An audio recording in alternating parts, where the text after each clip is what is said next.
Good morning, Margot and Chris, everyone at home. It is such a beautiful day to be outside downtown at the ASU Homecoming Parade. Lots of spirit already gathering down here. You might be able to see behind me. People are starting to park along the streets. Lots of blue and gold. Should we jump in the pool? Because I think we should. Yeah. All right. 1, 2, 3.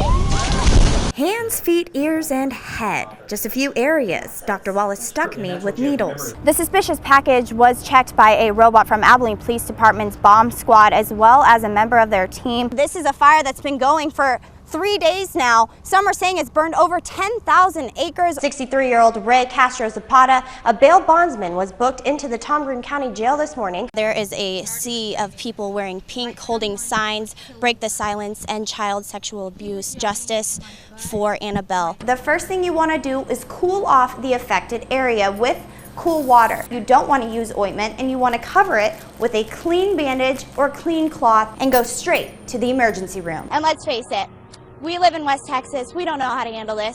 The only way we know how to handle it is to stay home and stay safe. It's been nearly 8 months since anyone has seen Brianna. About 5 months since I received this letter here from the missing girl stating allegations of an unhappy life at home causing her to run away. From a small buzz in one serving to hallucinations and paranoia in the next, not to mention the erratic behavior. The canine units train their dogs with this bite sleeve and this bite suit.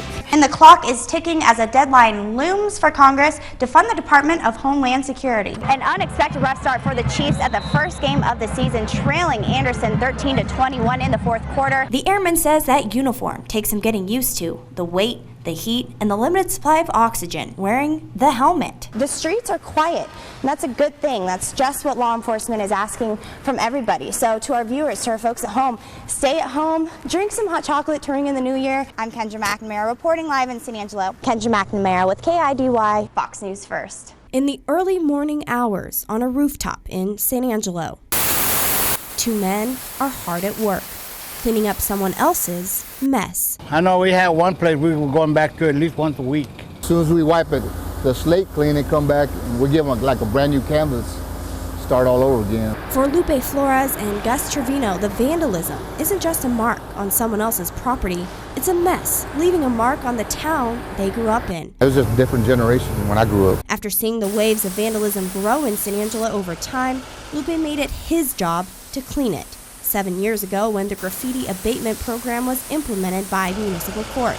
He says in recent years he's happy to see the vandalism has slowed down. When I first started here working with Mr. Adams, we were every day. Nowadays, I go back over areas when I don't have anything to do, check areas that get hit quite a bit, and they stay pretty well clean, and like I said, they've slacked off a lot. When a complaint for graffiti is filed, Lupe makes contact with the property owner, takes pictures, and receives consent to remove the tagging for free. Once the court gives him the go-ahead, Lupe applies spray paint remover by hand, followed by a power wash. Gus lends a hand for Lupe from time to time, depending on the size of canvas or number of canvases to be removed. The workload varies anywhere from a few hours to a full day's work. Sometimes gang-related tagging and sometimes artwork that is hard to see go. I've seen some art that is just awesome. I mean, beautiful art. It's not supposed to be there. We got to take it off. If we had graffiti all over the place, I don't think it would give the city a very good look.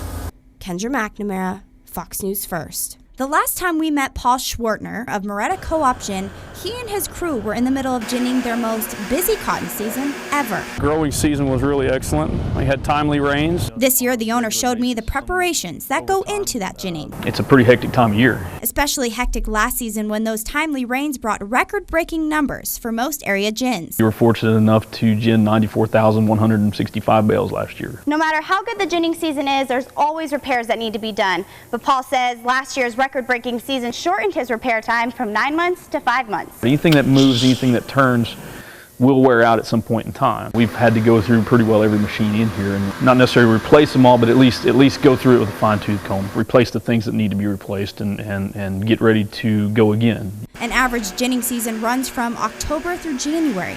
Last year's record season ended in April. That's about 50 motors with 2,000 horsepower combined, breaking down and baling 24/7 for about 7 months straight. But until all the crop is ginned, They don't stop. When they stop, we're not making money, and when we're not making money, the farmers aren't making money. All in all, we're getting really close, you know, but yeah, it's just like anything else. You can always walk through here and, oh yeah, we need to do that, oh yeah, we need to do that. It may not keep us from ginning cotton, but there's always something. Kendra McNamara, Fox News First. The stones we have been using from USA Glowstone for quite a while in our artwork. We had this crazy idea of putting them for 1 mile, and then we researched to find out that we were the first to be doing it. These seemingly regular rocks are actually solar-charged glowstones. They soak up the sun during the day, so at night, they'll light your way. And you can find these on the entire mile-long stretch of trail between Sherwood Way and College Hills. Julie said with help from Tom Green County Jail trustees and Encino Landscaping, the labor-intensive job hasn't been the easiest. They put up the forms every day and they pour, and we have to be immediately behind them because it dries very quickly, and then we have to come back and power wash the little bit of cement off. So it's like hunting for Easter eggs. Not the easiest or the cheapest.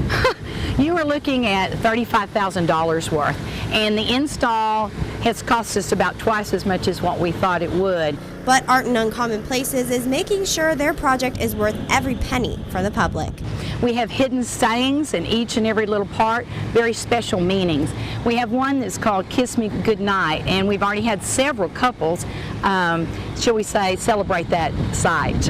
And the work won't stop at the glowstones. If we get funding, we're going to rock on, and we have a great vision, and we're very excited. And I hope everybody will come out and see it. Kendra McNamara, Fox News First.